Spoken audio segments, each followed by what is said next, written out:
Hi everybody, it's time for another Allan Holdsworth lesson video, and I decided to do an old song today because this song came on the radio and it dawned on me that I haven't really done a lot of older IOU material. I've been criminally leaving it out.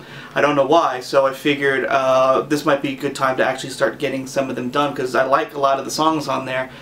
So I decided to do my second favorite vocal track, the first being Material Real. That's my opinion, of course. I'm going to do Out From Under. Beautiful song, co-written by Steve Robinson, so thank you for helping to bring this beautiful song to light. This song is pretty short. There's not a lot of changes in it. It has a lot of very unique Allan voicings in it, and also some of the chords are really tricky. I'll try to show you some other alternate ways of playing it, but it's going to be a bit tricky because you'd have to play really high on the neck. So if you've got a guitar with a very deep cutaway, it might be easier. If you don't, you might have to play it the way that Allan played it if you want to try it that way. But like I said, the chords themselves are very strange. So anyway, let's get to it. Out From Under.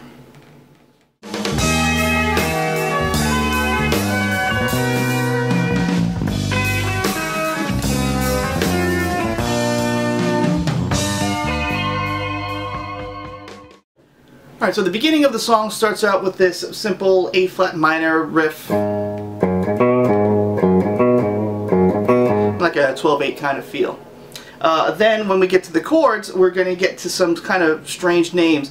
And now the reason why some of these chords are going to have some strange names because the interval structure is kind of moving throughout, and some chords make more sense to me one way than another.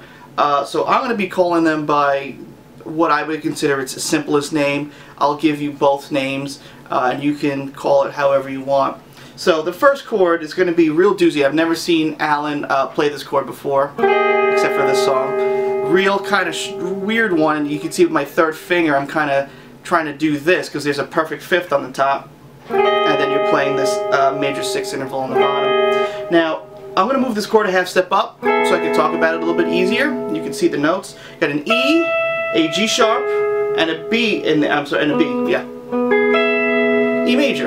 And now we're adding in an A, which is a 11, so this is like an E major add 11.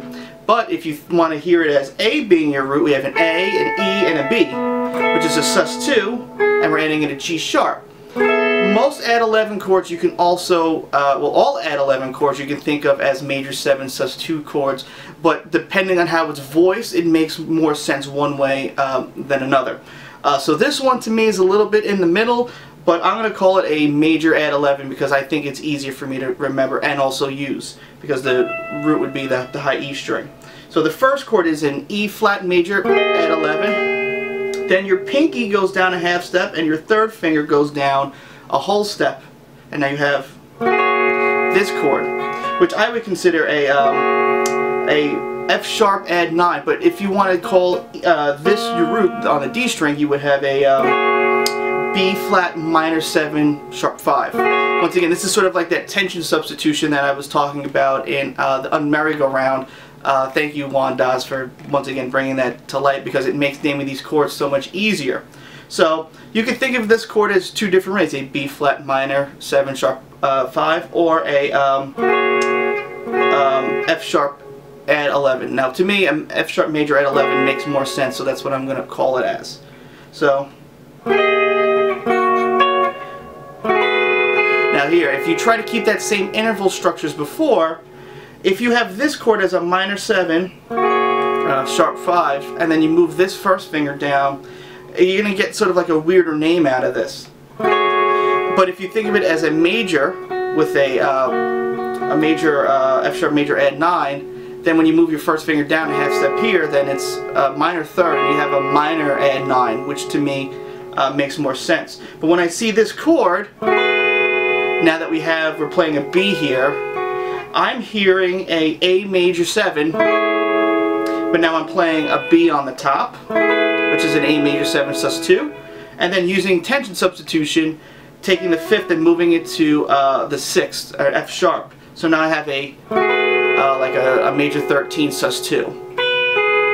And then this chord, that chord shape kind of gets moved up. It's kind of similar. you now have a B minor add 9, you have B, F sharp, and your D here, and C sharp. And then your first finger and pinky are going to move inward, and now you have an E flat minor 7. So that's why a lot of these chords are a little bit tricky, because there's so much voice leading in there. That's why Allan said using those Roman numeral systems don't really work very well for his songs, because of this reason. They don't really follow any particular harmonic logic. It's a lot of non-functional harmony with some heavy voice leading in it. That sounds like a mouthful, but if you understand it, it makes a lot of sense. So anyway, this is the beginning of the song. And also for that last part, you don't really strum the whole chord.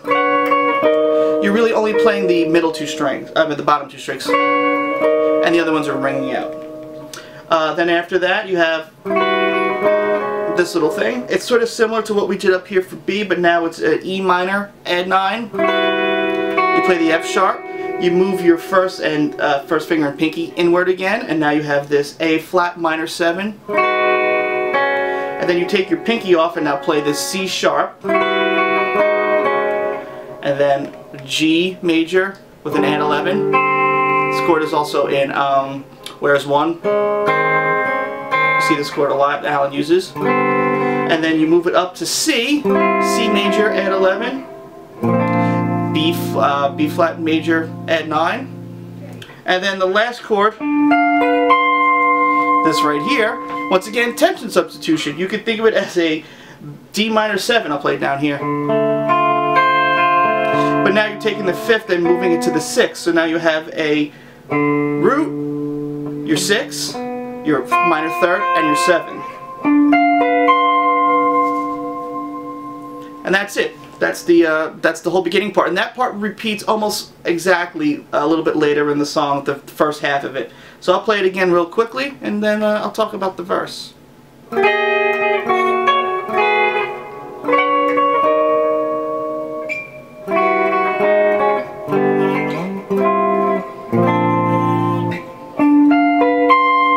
use the whammy bar there. Also, this is a very rare song. It might be the only song that I can think of where Allan, I think, uses a pick for every chord, because the chords are arpeggiated, not plucked with the fingers. A little tidbit. So anyway, let's get down to the verse.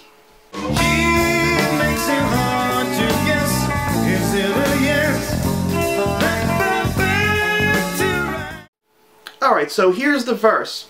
The first chord is this chord, this major add 11. Now you can see that this chord, this shape, is being used quite a few times in the videos that I've done, and that's part of the reason why I decided, oh, this would be really nice to do all these transcriptions and to show people. It's not as intimidating as you might think. When I first heard of Allan, there's like this mystique about him because of his knowledge and ability. You think, oh, every song has 1,000 different chords with 1,000 different voicings that are only unique to that song, and it might turn you off into actually learning them. But the more songs that I transcribed, the more similar chords that I saw, and I realized Allan sort of got his own chord database that he goes to. Of course, there are chords here and there that are unique to that song, but a lot of times they're very similar or identical from other songs. And I've done plenty of videos now. I know, like 54 Duncan Terrace, not the Leonard and Mark, Things You See, even though I haven't done a video on that yet. Plenty of songs have this kind of major chord in it, and you're adding the 11 or sharp 11, or doing a minor version of it. So you see that here, and this is part of the trickiness of trying to transcribe an Allan tune, because you might get the notes right, but what's the right fingering?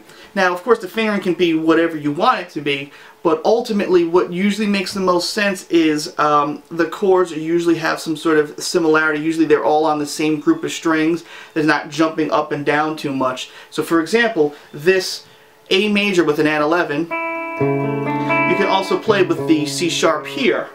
And Allan uses the same exact voicing in Pud Wud. And then the next chord is a G major with an add sharp 11.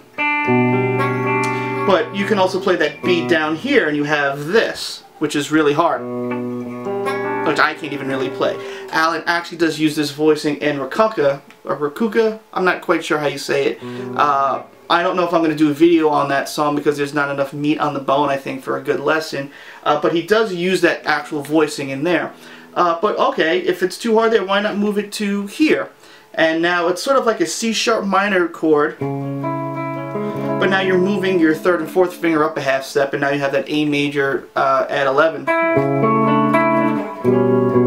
And now you have the that add sharp 11, G major add sharp 11 here, which makes a lot of sense. You also see this chord in Tullio's, the one that comes to mind. I'm sure that there's more, but that's the first one that I'm thinking of.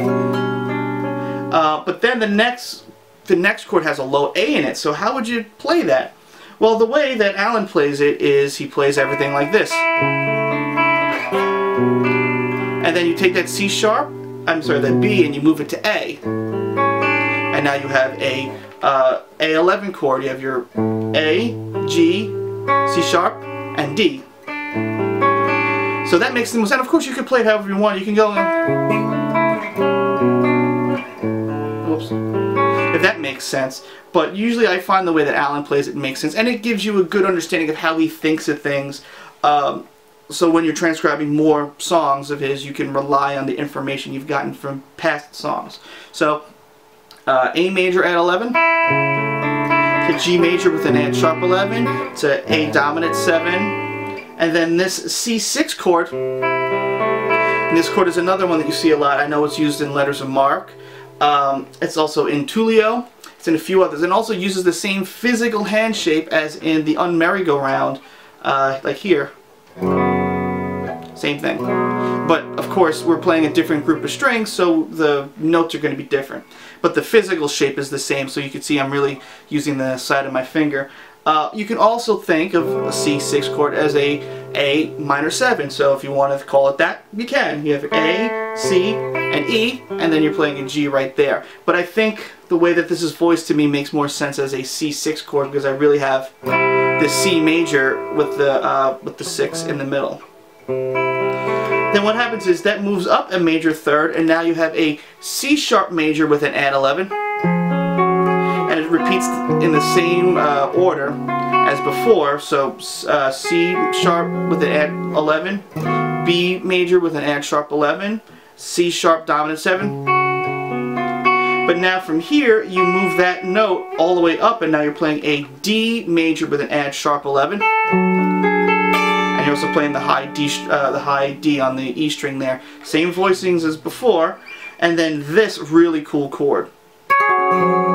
Now, when I first heard this chord, I only thought it was just like an F sharp sus2.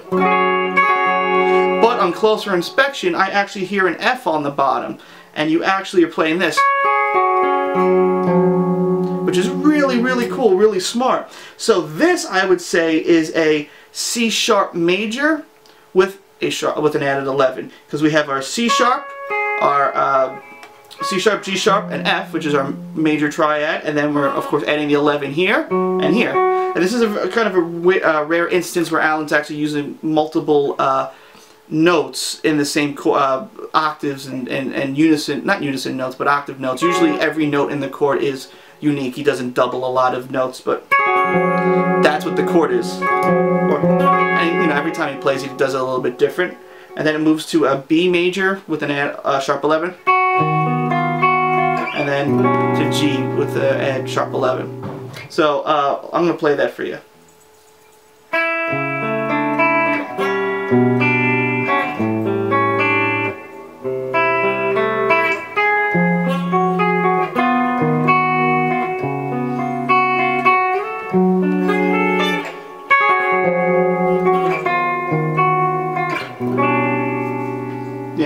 This chord is actually very tricky coming from the D major with an add sharp 11, at least for me personally, to really get all the notes to ring out. But it's just a great voicing. And of course you can think of these chords as slash chords. You can think of it as something that's like a F sharp sus2 with the F in the bass, or even like this particular chord, D sus2 with the C sharp in the bass. But like I said, it makes more sense because then you get these sort of weirder chords. You go, you can follow the voicing logic all the way down. So, yeah. It's pretty cool. Actually, this song is a little bit tiring for my finger just from holding my thumb back here. So this song isn't really that tricky for me. It's just very tiring. but hopefully you'll have more success with it than I do. So anyway, that's the verse part, and it repeats the same on every verse, basically even the same way that the chords are being arpeggiated, except of course for the very end it just adds, it ends a little early.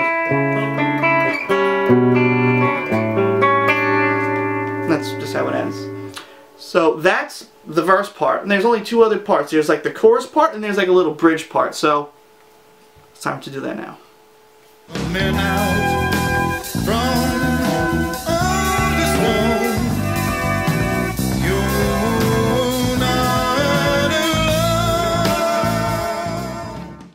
Alright, so I guess this, you would consider this the chorus. It's got some pretty interesting voicings that I've never really seen or hear in any other Allan tunes.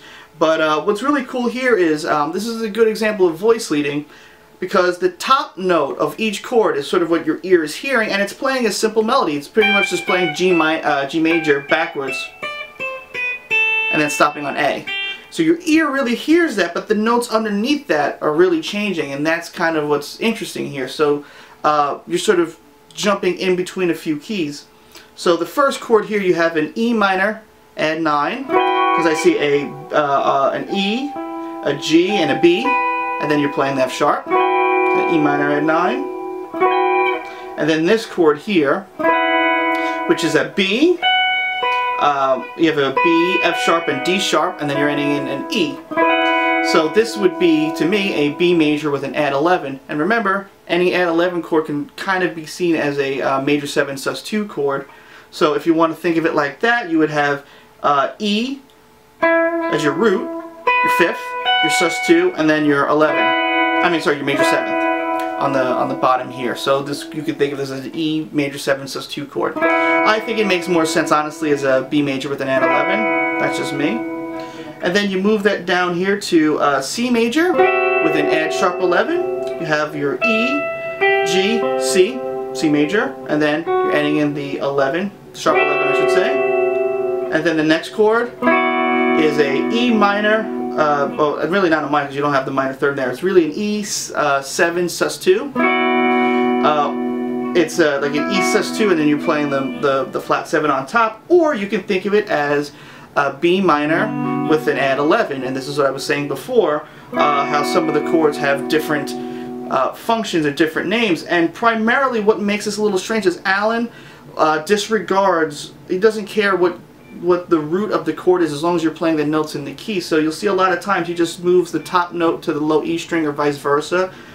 He does that pretty frequently, but because the way that harmony is built and the way that we hear it, we always think of the lowest note or the lowest voice as really voice taking precedence over the entire chord. So even though you're not changing the note that's in the chord here, just by changing its position inside of the chord, especially like octaves higher, really changes the quality of the chord and what it sounds like. But to Allan, it doesn't really make a difference. So if you don't really think of that, like the lowest notes or the order of the notes really being important, you really get more of an insight to how Allan sort of thinks of these chords.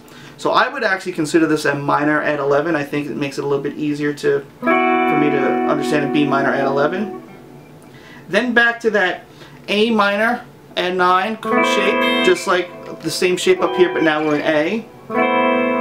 Then you go to an E major with the add 11. You have your E, G sharp, B, and then you're ending in the A with your first finger. Once again, a tricky kind of chord to grab. And then you have, which is a really kind of a pretty chord, D major. It's the same voicing as same major triad here. You have a D, F sharp, and an A, but now you're playing a G sharp, which is the add sharp 11. So, but on top of it, you're hearing just, which is really smart. So I'll play that in sequence.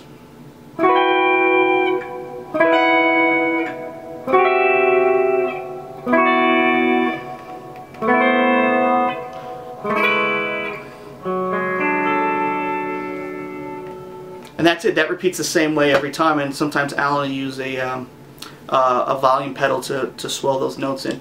But that's it. So a couple of really cool voicings in there and some smart voice leading, which is, like I said, it's why Allan doesn't think of those chords, and he even says in his instructional video you can't really name his chords as the 1 going to the 5 to the 4 because there's a lot of voice leading and stuff in there. So anyway, that's that section. And then finally we have the little bridge part, which is very similar to what happens in the intro. So let's do that.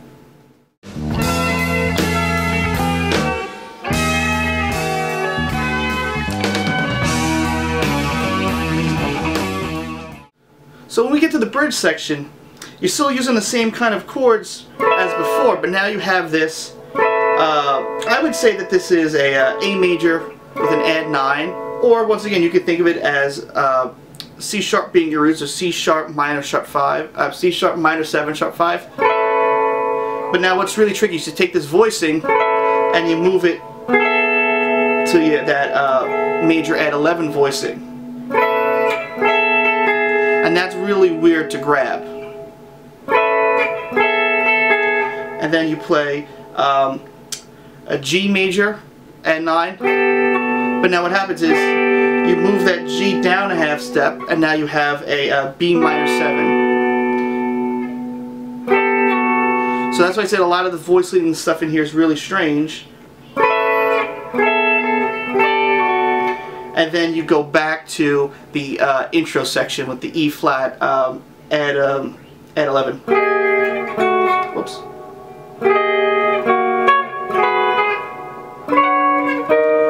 And then once you're here, that's where the solo section starts, and then you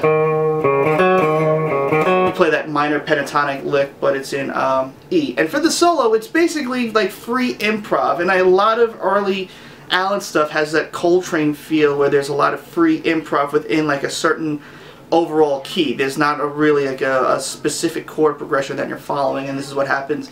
I think on the record Allan's doing something, it's harmonizing in 6s, like I don't know it. I never learned it. I never bothered to figure it out. I could obviously, but that's where I don't find the interest in stuff like that. It's mostly in the chords and the voice leading and stuff. I kind of find it fascinating. So that's the bridge section, the really kind of tricky part.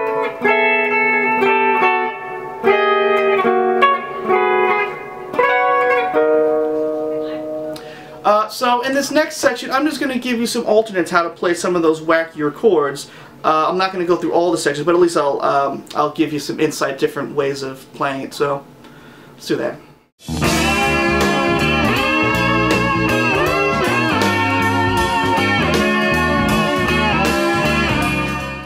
One of the strengths of the guitar, because of the way that it's tuned, is sometimes wackier chords can actually make more sense somewhere else on the neck. And that's an instance with this song. But the problem is, because you're playing so high on the neck, you might not have enough of the cutaway. Now, like, I'm holding the guitar so high, so if you were standing up I wouldn't be able to do this. But if you had a guitar like an SG or a headless guitar like one of the Steinbergers that have no horns in it, it might be much easier to play it this way. So instead of trying to play the kind of like that, this chord, this major with a major at 11, you can actually play like this, which is actually a little bit easier. And part of the reason what makes this chord so tricky is because of the fifth that you have to play here. But when you move it up here, when you move it on E flat, now what happens is you're using the weirdness between the G and the B string, that tuning, that major third tuning, actually helps out in this instance. So a lot of the chords, you don't have to do any weird string. You can almost play the chords barred. And then you have your normal add 9 voicing here, or minor 7 sharp 5, you use your minor 7 sharp 5. And then the next chord, that weird 7, 13 sus 2, you can play like this. And Allan loves using these kind of chords. You can see this chord get used pretty often and stuff like that. So this is something that you see a lot, but he doesn't do it here. He actually plays it on the top string. You can even hear it. So you can play all that stuff like. Whoops. It's weird for me because I actually don't play it like this. Whoops. And even that part up here, you can play, but you have to play it all the way up here, and that's where it gets really tough. But it would look like, I'm sorry,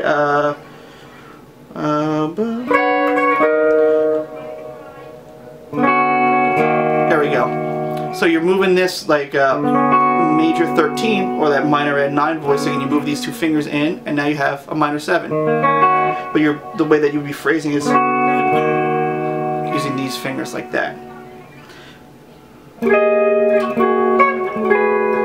And then of course you'd have to play that all the way up here, which gets really tough. But that's how you would do it. Same thing here. That whole thing, once again, you can play what's this note? G. You could do that here. And then of course you have the rest there. So those chords you can actually play a little bit easier. But then when you get to that little part, the bridge part, it's going to get a little bit trickier, I think.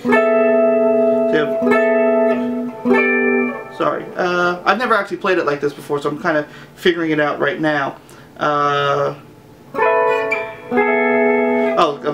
It starts off with the C sharp. So, whoops.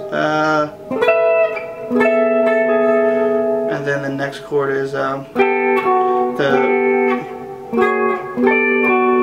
that might be possible to do it this way.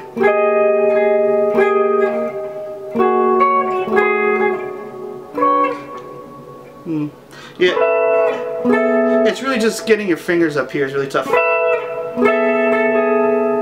I already forgot what the next part is. But anyway, that's not important about watching me try to play and figure it out. It's really just getting the voicings and stuff, and then you can try to practice it that way. Like I said, I actually, not that I find it easier, but it makes more sense to me this way, because I see how the notes are moving a bit better.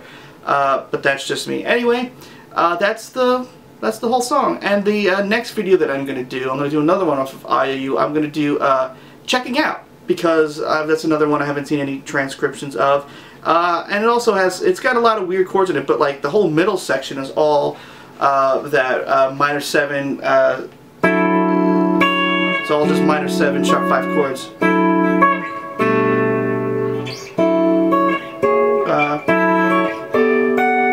So that'll be fun to do. That'll also be another one that'll hurt your thumb because you're holding that minor 7 sharp 5 chord for so long.